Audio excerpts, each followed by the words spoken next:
The shot cracked through the mall like a slammed door, and people froze where they stood. 30 feet away, a little girl in a yellow dress clutched her melting ice cream, staring at the man in a hoodie rushing straight at her. I didn't think. I just cut through the crowd, my arm burning as the next gunshot rang out. And in that split second, I knew nothing in my life was ever going to be the same. I was just coming out of the cell phone store with a plastic bag holding a pair of clearance jeans when I heard the first shot. At first, it didn't even register as a gunshot, more like somebody slamming a heavy metal door. The sound rolled through the mall, and for a moment, everything froze. Heads turned, mouths opened, and then the screaming started somewhere near the food court.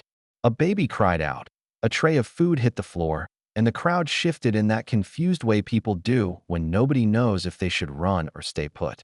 That's when I saw her. A little girl in a yellow dress dotted with tiny white flowers stood about 30 feet away, holding a pink ice cream cone that was already dripping down her wrist. She looked too small standing there on the shiny tile, her eyes wide, her body stiff like she hadn't yet figured out what the noise meant. What chilled me wasn't just her size. It was the fact that she was alone. No mother, no father, no one holding her hand. And pushing through the crowd toward her was a man in a black hoodie, moving fast, too fast for just a shopper trying to leave. One of his hands was buried inside his sleeve, and that told me everything I needed to know. My body reacted before my mind caught up. That happens sometimes. Training never leaves you, no matter how many years have passed. I cut through the frozen shoppers, shoving shoulders, stepping over dropped purses. I didn't think.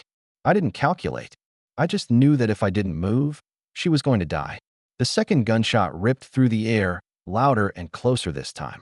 People ducked, some screamed, and I was already diving forward.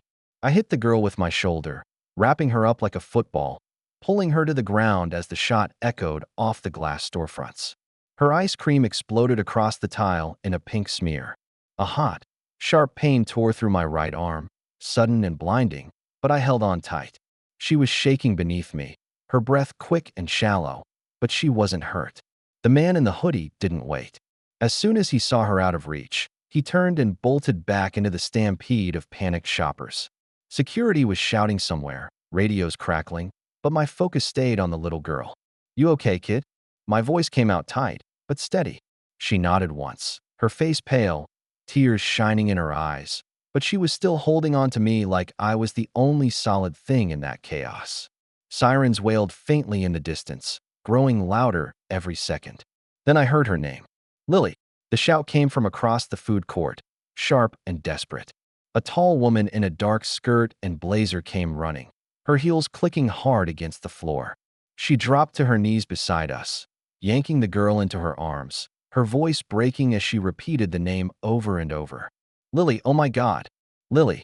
She smoothed the child's hair, checked her arms, kissed her forehead, then finally looked at me. Her gaze locked on my arm, blood seeping fast through my shirt. For 3 long minutes, while radios barked orders and people ran in every direction, her eyes stayed on mine, steady, measuring, filled with something I couldn't quite place. I didn't know her. She didn't know me. But I had just taken a bullet for her daughter, and I could feel right then that nothing in my life was going to be the same again. I sat in the back of the ambulance with my arm wrapped in white gauze that was already turning red. The EMT asked me twice if I wanted to go to the hospital, and both times I said no. Not because I didn't need it. I knew I probably did, but because I couldn't afford another bill. The truth was, my life didn't leave room for hospital visits or unpaid days off. At 34, I lived quiet, kept my head down, and did what I had to do to raise my boy. The EMT gave me that look, the kind people give when they want to argue but know they won't win. He muttered something about luck, about the bullet missing bone. I nodded, but my eyes stayed on the little girl, Lily. She was clinging to her mother, safe now. Her small hand knotted in that expensive-looking blazer. Her mother wasn't just anybody. The way she stood, the way people leaned in when she spoke, told me she was used to being in control. Claire Donovan, I heard one of the officers say, CEO of some growing tech company in the city. Her voice was calm, firm, the kind of voice that makes people step aside without realizing they've done it. I'd spent years being invisible, so it didn't surprise me to see how fast the attention shifted to her, even though I was the one bleeding through a shirt. When the police came over for my statement, I kept it short. I told them what I saw, what I did.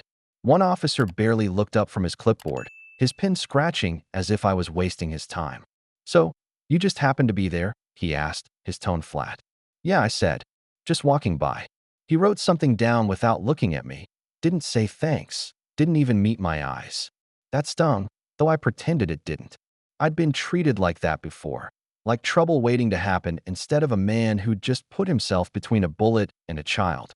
Not far away, Claire's head of security hovered. Mark Hensley, they called him. A tall guy in a gray suit with eyes that stayed sharp and suspicious. His job was supposed to be protecting her and her daughter, and I could tell right away he didn't like that a stranger had stepped into his role. He gave me a slow look, the kind of look that says, "I'm watching you, waiting for you to slip." My arm throbbed as the EMT finished taping the bandage. "Should still get it checked at a hospital," he repeated. I just nodded. No insurance meant no hospital, and that was the end of that. Out in the lot, a car pulled up fast. My son, Jack, jumped out, his eyes wide when he saw the blood on my sleeve. "Dad," he shouted. I gave him a smile, or at least tried to. "It's fine, bud. Just a scratch." He didn't look convinced, but he stayed close. The EMT gave him a soft pat on the shoulder, but Mark never looked away, and Claire's eyes kept sliding back to me too. Not warm, not grateful, not even cold. Just measuring. Like she couldn't decide if I was a hero or a problem. That was the feeling in the air as the sirens faded and the crowd broke apart. I'd done something good, but it was clear I didn't belong in their world. Not in their eyes. 2 days later, I was back at the warehouse, lifting boxes with one arm slower than the other. The bandage tugged every time I bent my elbow, but I didn't say a word. Around there, if you complained, you just gave your supervisor a reason to replace you. I needed that paycheck. Rent doesn't wait. It was near the end of my shift when my phone buzzed. Unknown number. I almost let it go to voicemail, but something made me answer.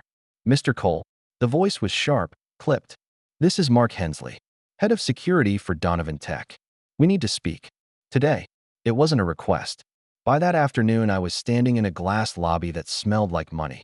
Everything was polished stone, chrome, and expensive coffee cups in people's hands. They all moved with purpose, like they were late for something important. I felt out of place in my flannel shirt and work jeans. Mark met me by the elevators. No handshake, no smile, just a quick, "This way." We walked into a conference room big enough to fit my entire apartment. At the head of the table sat Claire Donovan. She looked like she'd stepped off the cover of a business magazine. Perfect suit, perfect hair, phone buzzing beside her, but her eyes carried the weight of someone who hadn't slept in days. "Mr. Cole," she began, her tone polite but formal. "We appreciate what you did at the mall. I'm just glad your daughter's okay," I said. Mark crossed his arms, leaning against the wall like a guard dog. "Here's the issue. You've been in the news. Reporters are asking questions about you, your past. We need to make sure there's nothing that could put Ms. Donovan or her daughter at risk." My jaw tightened. "I didn't do anything wrong. That's what we need to be certain of," he replied without flinching. Claire leaned forward slightly. "We live in a world where stories get twisted. I can't have my daughter's name tied to someone who might." She stopped herself, then shook her head. "I just need to know you're not a threat." I'd been looked at like that before, like I had to prove I deserved to stand in the same room. I kept my voice steady. "I'm not a threat to anybody. I work, I raise my kid. That's it." Mark slid a sheet of paper across the table. "A non-disclosure agreement. Sign this. Agree not to speak to the press if they come to you. We'll also need a background check." I stared at the paper, then looked at him. "So you want me to sign away my right to even talk about saving her life?" "It's about privacy," Mark said. "No," I answered quietly. "It's about control." The air in the room went still. Claire's phone buzzed again, but she didn't touch it. She finally spoke. "We'll cover any medical costs from the injury." "I didn't come here for money," I said, standing. Mark stepped into my path. His voice dropped low. "Think about your son before you make this harder than it has to be." That hit harder than the bullet. When I got home that evening, Jack was at the kitchen table working on math problems, his pencil tapping the page. He looked up. "How was it?" "Just a meeting," I said, dropping my keys in the bowl by the door. I didn't mention the paper. I didn't mention the way Mark looked at me like I was a problem to be managed. But deep down, I knew I hadn't seen the last of them. The morning after that meeting, my supervisor called me into his office. Carl was the kind of guy who never looked you in the eye unless something was wrong. He cleared his throat, shifting a stack of papers like he needed cover. "Ethan," he said, "corporate wants to talk to you. Seems they got a call from someone at Donovan Tech." "About what?" I asked. He shrugged, eyes sliding to the window. "Didn't say, but they're nervous. You know how it is. Bad press is bad business. Might be best to take a few days off." A few days off meant no paycheck, and no paycheck meant rent problems. I didn't argue, because men like Carl didn't change their minds. I just walked out with the sour taste of knowing I'd been shoved aside by people with more power than me. That night, after Jack went to bed, I sat at the kitchen table staring at an old wooden box I hadn't touched in years. The brass latch was worn, and when I flipped it open, the smell of oil and leather drifted out. Inside were three things: a folded American flag, a tarnished military challenge coin, and a creased letter that had been opened and folded so many times the paper was nearly tearing. I didn't take the letter out. I just looked at it. For a moment, my mind was somewhere else. Heat pressing down, sand in the air, the world shrunk to the view through a rifle scope. My breathing had been steady, my body still, waiting for the signal from my spotter. Every muscle remembered what to do, and when the shot came, I'd made it count. But those years weren't something I talked about. Not to neighbors, not to strangers, not even to Jack. People looked at me and saw a guy in worn jeans and a baseball cap, working nights in a warehouse. That was easier. Let them underestimate me. Still, I couldn't shake the way Mark had leaned in at that conference table, threatening me with my own kid. I'd taken bullets before, but that hit deeper. It told me everything I needed to know about how far they were willing to go. Across town, I knew Claire was probably pacing some high-rise office, still trying to decide what box to put me in. She'd seen me move that day in the mall, and people who pay attention can tell the difference between panic and training. I had reacted too fast, too precise. And men like Mark, they don't like loose ends. By the time I closed the box and shoved it back behind a stack of old tax forms above the fridge, I knew one thing for certain. Keeping quiet might not protect Jack. It might put him in more danger. It was a Thursday afternoon, and I was at the kitchen table with Jack, trying to help him through his math homework. He was chewing on his pencil, frustrated, when the knock came at the door, hard, urgent. Through the peephole, I saw two men in suits and a woman holding up a badge. My stomach tightened. When I opened the door, the taller man spoke first. "Mr. Cole, we need you to come with us. It's about the mall shooting." I kept my voice steady. "Am I under arrest?" "No," the woman said quickly. "But your name has come up in connection to new threats against Claire Donovan and her daughter. We believe the shooter wasn't acting alone." Behind me, Jack looked up from the table, his eyes wide. I crouched down to meet him. "Finish your homework, bud. I'll be back soon." I said it calm, even though I didn't believe my own words. At Donovan Tech headquarters, the place looked nothing like it had a few days earlier. Security swarmed the lobby, radios buzzing, employees whispering in corners. The sleek calm had been replaced with sharp edges. Mark was in the middle of it, barking orders into a radio. His eyes locked on me as I walked in with the agents. "What's he doing here?" he demanded. The woman with the badge cut him off. "Because he might be the only one who can stop what's about to happen." Mark didn't like that, but I didn't waste time arguing. My eyes were already moving. Receptionist nervous, guards shifting too much at the entrance, and outside, a delivery truck idling longer than it should near the glass doors. Something wasn't right. I walked straight to the security monitors. On one screen, a man in a cap and maintenance uniform was pushing a cart toward the service elevator. At first glance, just another worker. But I saw it immediately. His posture was too stiff, too fast. "Wrong. That's him," I said. Mark scoffed. "We've got hundreds of contractors here. What makes you think?" "His right hand hasn't left his pocket once." I cut in. "He's hiding something. And that limp he's trying to mask. Prior injury. Military or police. He's not here to fix anything." Mark blinked, thrown off balance. "You can tell that from a grainy camera feed?" But I wasn't answering anymore. I was already moving. The service hallway smelled like bleach and machine oil. The man with the cart was halfway to the elevator when I called out, "Stop right there." He froze, then kept walking. "You don't want to do this," I said, my voice sharper now. His left shoulder dipped slightly, that telltale movement of a man reaching for a concealed weapon. My body reacted on instinct. I closed the distance, my injured arm tucked tight to my side. With my good hand, I kicked the cart sideways, sending it crashing into the wall. At the same time, I grabbed his wrist and twisted hard until a black handgun clattered to the floor. He swung at me, but I ducked, hooked his leg, and slammed him down against the tile. By the time security rushed in, I was kneeling on his back, pinning him with one arm while kicking the weapon out of reach. Back in the lobby, chaos was in full swing. Employees were pale, whispering. Claire ran in, clutching Lily to her chest when she saw the gun in the evidence bag. Mark tried to talk, but the lead officer shut him down. If this man had gotten upstairs, we'd be looking at a hostage situation right now. Cole spotted him in under 10 seconds. Mark's jaw worked, but he had nothing left to say. Claire looked at me then, not with suspicion, not like I was a problem to be managed. Really looked. "You've done this before," she said quietly. "Once or twice," I answered. Mark's voice cracked with forced calm. You have training?" I didn't answer him directly. "Let's just say I used to keep worse people than him from hurting good people." Claire turned to Mark, her voice firm. "From now on, if Ethan says something's a threat, you listen." The shift was instant. The same man who had cornered me with threats 2 days earlier was silent now, the power drained from his posture. And for the first time, I felt the balance tilt. The building didn't calm down for hours after that takedown. Cops moved in and out, bagging evidence, interviewing employees, and sealing off the service hallway. By the time the suspect was hauled away, Donovan Tech looked more like a crime scene than a business. People gathered in clusters, whispering, eyes darting toward me as if they were trying to piece together who I really was. I stood off to the side, my sleeve torn, sweat running down my back, watching everyone else settle into their roles. The cops took statements. Security guarded doors.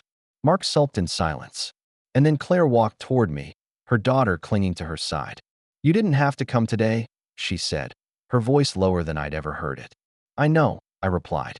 She looked down at Lily, who was coloring at a table someone had pulled into the lobby to keep her occupied. "You've saved her twice now, and you stopped something none of us even saw coming." I shrugged. "You just have to know where to look." There was a quiet moment between us, broken only by the sound of Lily humming.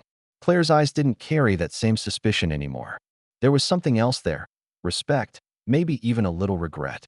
When the press got hold of the story, they didn't spin it against me for once. Local news ran the security footage, showing me bringing the man down in the service hallway.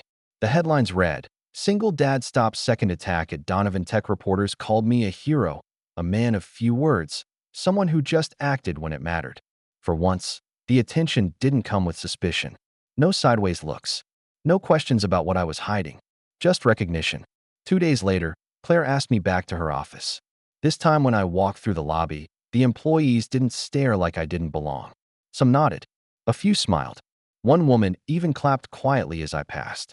Word had traveled fast, and the way people looked at me had changed. In her office, Claire didn't sit behind her desk like before.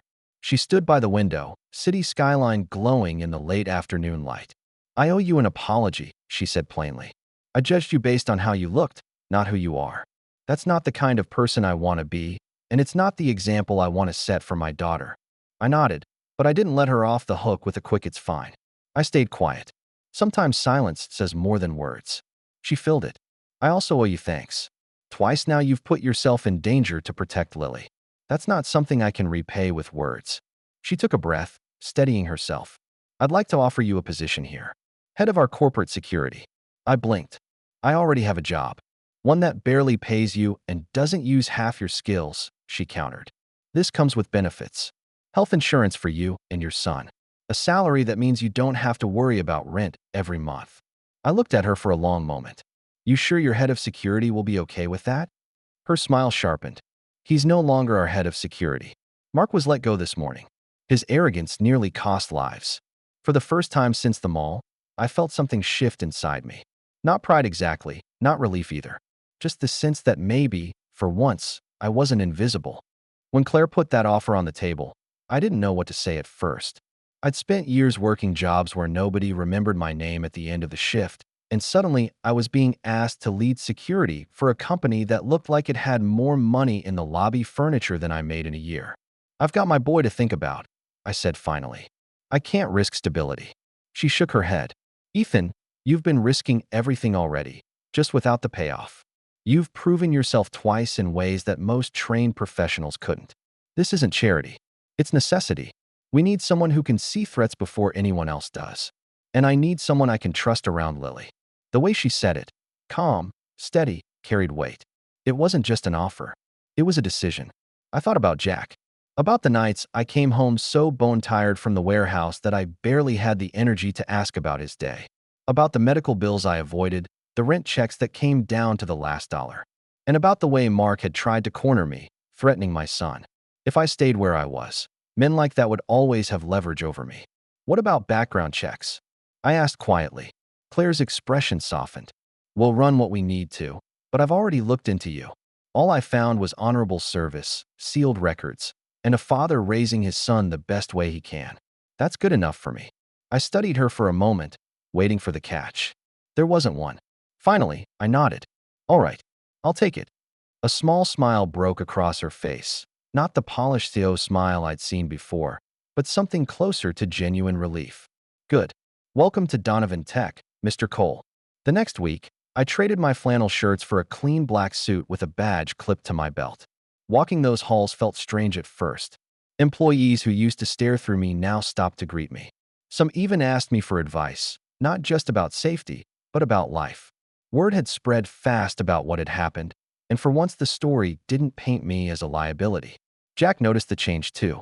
The first time he saw me in that suit, he grinned like it was Halloween and I'd put on a costume. You look like one of those movie guys, he said.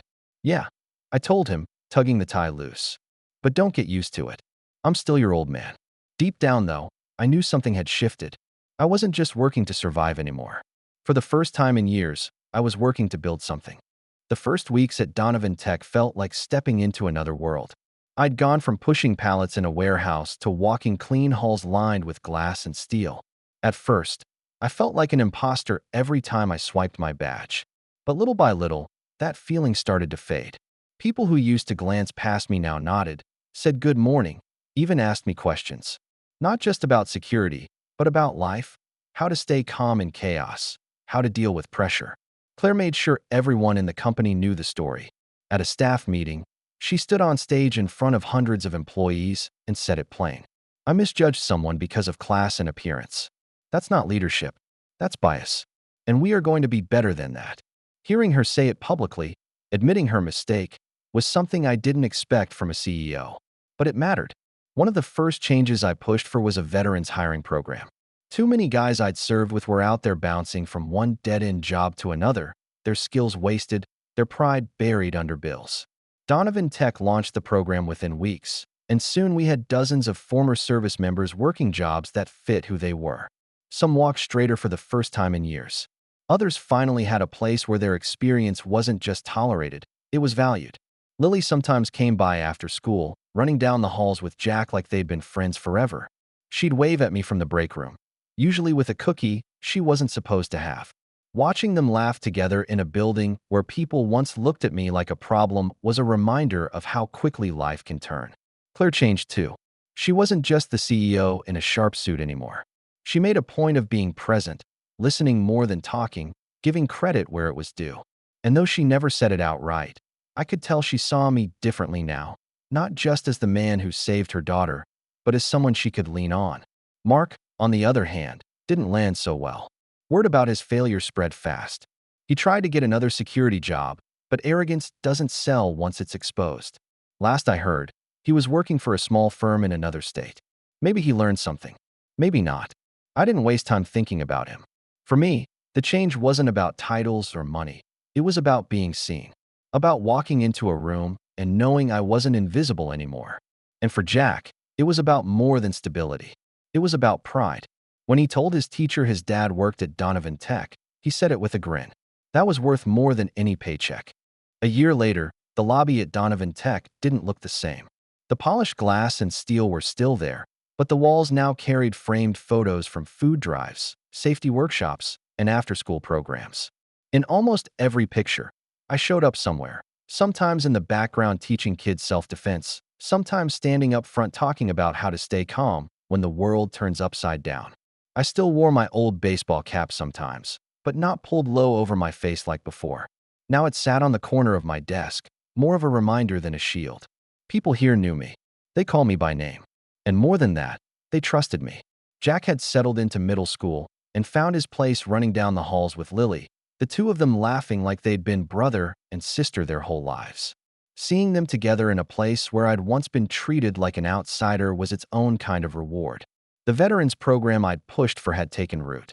Dozens of men and women who had struggled to find work now had jobs that honored what they could do. When reporters asked Claire about it, she always gave the same answer. Because I learned what happens when you overlook people. We won't make that mistake again. Not everyone landed on their feet. Mark's name came up once in a while. Word was he was working for a smaller firm in another state. Maybe he had changed. Maybe he hadn't. Either way, I didn't waste much thought on him. One quiet evening, as I was locking up, a young employee stopped me by the big glass doors. "Hey," she said shyly. "I just wanted to thank you. I heard you're the reason they started the veterans program. My brother's starting here next month. He's been struggling since he got out of the service. This means a lot to him." I gave her a small smile. "Tell him I'll save him a seat at lunch." She walked off, and I stood there looking out at the city lights, thinking back to that day at the mall. The moment I almost stayed out of it. It would have been easier to keep walking, to let somebody else step in. But then Lily's face flashed in my mind, small and alone on that shiny tile floor, and I knew that if I hadn't acted, none of this would exist. Sometimes the biggest changes in life start with a split-second choice. Sometimes the people who doubt you end up giving you the chance to prove who you really are. And sometimes true justice isn't just about stopping the bad. It's about rebuilding the good that others failed to see. That's what I learned. That's what I carried with me. And for the first time in a long time, I was okay with being seen.